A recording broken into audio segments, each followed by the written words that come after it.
ସମସ୍ତଙ୍କୁ ମୋର ହୃଦୟରୁ ନମସ୍କାର। ଆଶା କରୁଛି ପ୍ରଭୁ ଜଗନ୍ନାଥଙ୍କ କୃପାରୁ ଆପଣମାନେ ନିହାତି ଭଲରେ ଥିବେ। ଆଜି ଆପଣମାନଙ୍କ ପାଇଁ ନେଇ ଆସିଛି ଏକ ସୁନ୍ଦର ଗଳ୍ପ, ଯାହାର ଶୀର୍ଷକ ହେଉଛି ମକର ଯନ୍ତ୍ରଣା। ଏହାର ଗାଳ୍ପିକ ହେଉଛନ୍ତି ବାଦଲ ପଲ୍ଲୀ ଏବଂ ଉପସ୍ଥାପକ ସୋନୁ ସଙ୍ଗମ ସାହୁ। ତାହେଲେ ଚାଲନ୍ତୁ ଆରମ୍ଭ କରିବା। ମକର ଯନ୍ତ୍ରଣା। ଶୀତୁଆ ପାହାନ୍ତି ସକାଳରେ ରାଜତ୍ୱ କରୁଥିବା ଧବଳ କୁହୁଡ଼ିର ଛାତିଟାକୁ ଭେଦ କରି ମାଡ଼ି ଆସୁଛନ୍ତି ସୂର୍ଯ୍ୟଙ୍କର ସେହି ରଶ୍ମିଗୁଡ଼ାକ। ସବୁ ସ୍ଥାନରେ ପହଞ୍ଚି ରଶ୍ମି ବିକିରଣ କରିବାକୁ ତାଙ୍କୁ ଯେମିତି ମିଳିଛି ଆଦିତ୍ୟ ନାରାୟଣଙ୍କର କଡ଼ା ଆଦେଶ। ସବୁଦିନ ଭଳି ଆଜି ବି ସେମାନେ ପୁରା ଠିକ୍ ସମୟରେ ଆସି ସୋମାଲିନ ସାମନ୍ତରାୟ ଅର୍ଥାତ୍ ସୋମାର ଭଡ଼ା ଘରର ଦଦରା ଝରକାଟିକୁ ପିଟିବାକୁ ଲାଗିଲେଣି। ସେହି ପ୍ରକୋପରେ ସେ ବା କେମିତି ଆଉ ଶୋଇବ? ନିଦୁଆ ଆଖି ଓ କର୍ମ ବ୍ୟସ୍ତତାରେ ଥକି ଯାଇଥିଲା ସର୍ବାଙ୍ଗ ଶରୀର ଏବେ ଏବେ ସୁପ୍ତାବସ୍ଥାରୁ ଜାଗ୍ରତ। ଆରେ ତମେ ଏତେ ଯାଏଁ ଶୋଇଛ? ଉଠ ଜଲ୍ଦି, ଅଫିସ ଯିବନି କି? ୟାର ଜଲ୍ଦି ଉଠ। ଗେଟ୍ ଅପ୍ ବେବି, ମୁଁ ଡାଇନିଂରେ ୱେଟ୍ କରିଛି, ଜଲ୍ଦି ଆସିଲ। ଦୁଇ ପଦ କଥା ଆଉ ଚଳଚଞ୍ଚଳ ପାଦ ସୋମାକୁ ନେଇ ଯାଇଛନ୍ତି ଗାଧୁଆ ଘର ଭିତରକୁ। ସେ ଗାଧୋଇ ଆସି ଠିଆ ହୋଇ ନିଜକୁ ଦେଖୁଛି ସେ ସତ୍ୟବାଦୀ ଆଇନା ସାମ୍ନାରେ। କୁହନ୍ତି ଏ ଆଇନା କାଳେ ନାରୀମାନଙ୍କର ବଡ଼ ଶତ୍ରୁ, କାହିଁକି ନା ଏ କେବେ ବି ମିଛ କୁହେନି। ସ୍ୱାମୀମାନେ ବେଳେବେଳେ ସୌନ୍ଦର୍ଯ୍ୟର ମିଛ ଗୁଣ ଗାଇ ଦିଅନ୍ତି, କିନ୍ତୁ ଏ ଆଇନା କେବେ ଗାଇପାରେନି। ସେ ସବୁବେଳେ ସତ କୁହେ। ଆଜି ବି ସୁମାର ଭାରି ଇଚ୍ଛା ହେଉଛି ସେ ସତ୍ୟବାଦୀ ଆଇନା ଆଗରେ ଠିଆ ହୋଇ ଗୋଟିଏ ପ୍ରଶ୍ନ ପଚାରିବାକୁ। ପ୍ରାୟ ବର୍ଷେ ଆଗରୁ ନିଜେ ସୋମା ଏ ଆଇନା ସହ କଟି କରି ତା ସତ୍ୟା ଗୁଣ ପାଇଁ ରାଗି ତା ଉପରେ ଗୋଟିଏ ନାଲି କପଡ଼ାଟିଏ ଘୋଡ଼ାଇ ଦେଇଥିଲା। ତାକୁ ନାଲି ରଙ୍ଗ ଭାରି ଭଲ ଲାଗେ। ଆଜି ଇଚ୍ଛା ହେଉଛି ନାଲି ରଙ୍ଗରେ ନିଜକୁ ରଙ୍ଗେଇ ଦେବାକୁ। ହଠାତ୍ ତା ନଜର ପଡ଼ିଯାଇଛି ସେ ଡୟର ଉପରେ। ସେ ଡୟର ଖୋଲି ଦେଖୁଛି ଏକ ସିନ୍ଦୁର ଫରୁଆ। ସେହି ସିନ୍ଦୁର ଫରୁଆକୁ ଉଠାଇ ତା ହାତରେ ଧରି ଦେଇଛି। ଫରୁଆଟା ଧୂଳିର ଆସ୍ତରଣରେ ପୁରା ଆଚ୍ଛାଦିତ।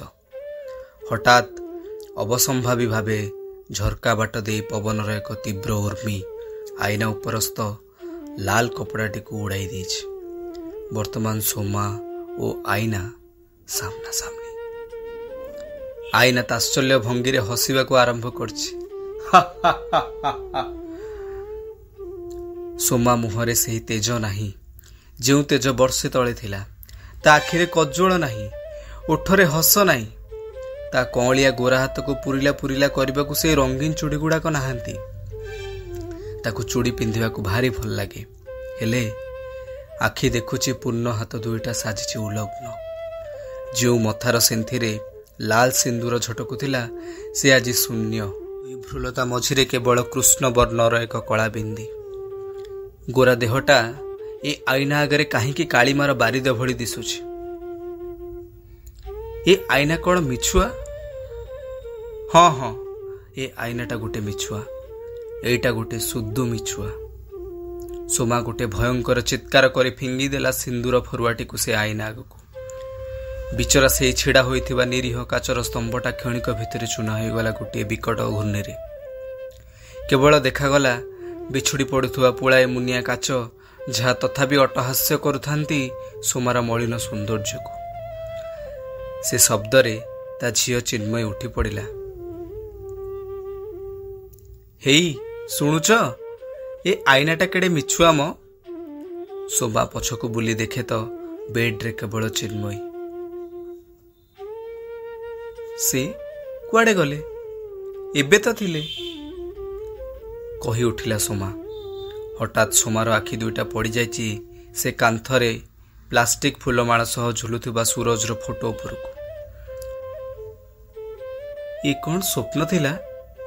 ସେ ଫଟୋକୁ ଦେଖି ଝରି ଯାଇଛି ସୋମା ଆଖିରୁ ଅମାନିଆ ଲୁହର ଧାରା। Mummy, what happen?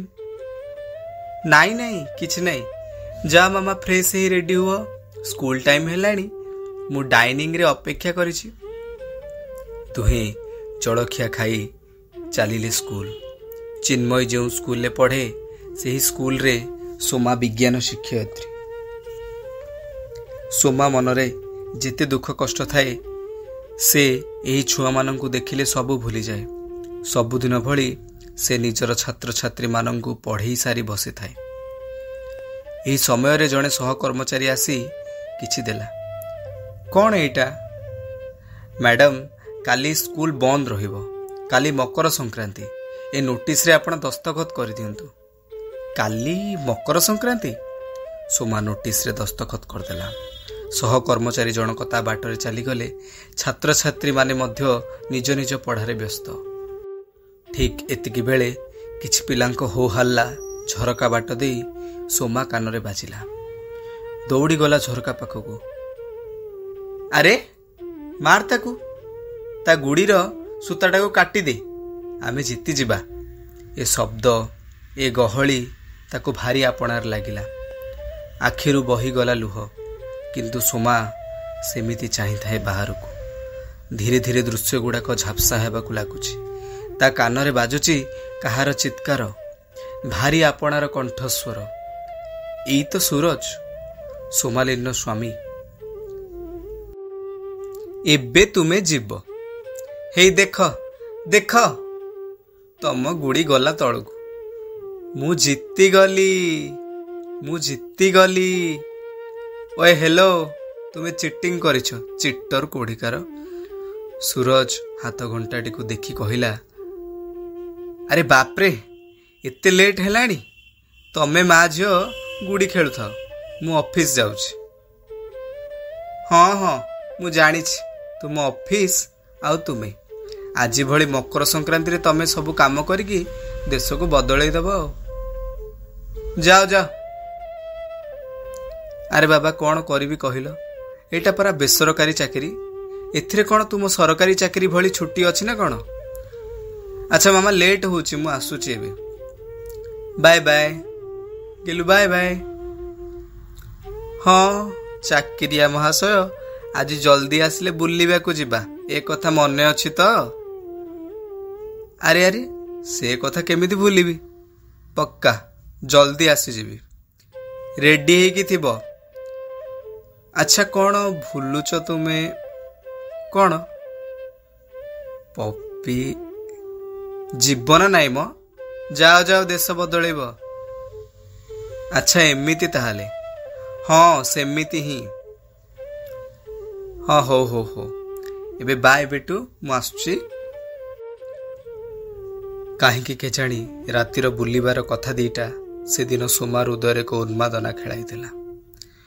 बाहाघर को आसी 8 वर्ष हेलाणी, किंतु से दिन सोमा को भारी नुआ नुआ लागुथाए। नुआ नाली साड़ी सह नाली सिंदूर, ता सह मैचिंग चूड़ी। से मुहूर्त सोमा कल्पना करी भारी खुशी हेउथाए। आसिला नुआ संध्या, और से संध्यार पर मुहूर्त निज छोट परिवार सह गोटे मनलोभा खुशी रे मिली जीवार तीव्र तृष्णा गभीर हेउथाए सोमा मनरे। हेले समय आसी हेलाणी राति 8टा, किंतु सूरजर देखा नहीं। धीरे धीरे मनर सबु उन्मादना पानी फोटका भली मिलई जाइछि। धीरे धीरे मनर सबु उन्मादना पानी फोटका भली मिलई जाइछि। सबु उत्कंठा एवं अपेक्षा जन्म देउछि एक हृदय रे। सबु उत्कंठा एवं अपेक्षा जन्म देउछि एक भयंकर अभिमान एवं क्रोध को। बारंबार स्वरतंत्री को कंपेई दोहरी आसुथाए। केते बेकारिया लोकटा सतरे, समय ज्ञान टिके भी नहीं। ठीक एतिकी बेले मोबाइलटा कंपी उठिला। से मोबाइल रो कंपित ध्वनिटा सबुदिन पई सोमार उन्मादना एवं प्रेम को लिभेई देव बोली से जानी नथिला। मोबाइल जना पड़ी सूरज दुर्घटना घटी। से एबे सम हॉस्पिटल रे। सोमा एवं ता झियो दौड़ी छंती सम हॉस्पिटल को। सेठी सोमा शुणिची ता प्रेम, ता अभिमान एवं ता सुहागर मृत्युर खबर। से रास्ता रे तरबर होई गाड़ी चले आसिला बेले हठात गुड़ीर सूताटी ता गଳାରେ गुड़े ही गला। सही तीक्ष्ण सूतारे गला कटि जाए। राजरास्तार छटपट हेउ लेउटी पड़िला सूरज। छटपट हेउथाए, किंतु केही भी ताकू साहाय्य कलेनी। ପ୍ରଚୁର ମାତ୍ରାରେ ରକ୍ତ ବୋହିଯିବା କାରଣରୁ ସୁରଜ ମେଡିକାଲରେ ପହଞ୍ଚିବା ଆଗରୁ ସବୁଦିନ ପାଇଁ ଚାଲିଗଲା। ସେଦିନର ମକର ସଂକ୍ରାନ୍ତି ଗୁଡ଼ିର ସେହି ସାଧାରଣ ସୂତାଟି ସୋମା ଜୀବନରେ ଟାଣିଦେଲା ଏକ ଯନ୍ତ୍ରଣାର ଲକ୍ଷ୍ମଣ ରେଖା। ଲିଭେଇ ଦେଲା ସୋମା ସିନ୍ଥିର ଦାଉ ଦାଉ ଦୃଶ୍ୟମାନ ଲାଲ ସିନ୍ଦୁରର ଚମକ। ସେଦିନର ସେହି ମକର ସଂକ୍ରାନ୍ତିର ରାତି ପାଲଟି ଗଲା ସୋମା ଜୀବନରେ ଏକ କାଳ ରାତି। ସେ ରାତି ସୋମାକୁ ସଜାଇ ଦେଲା ଏକ ଅର୍ଦ୍ଧ ପାଗେଳି।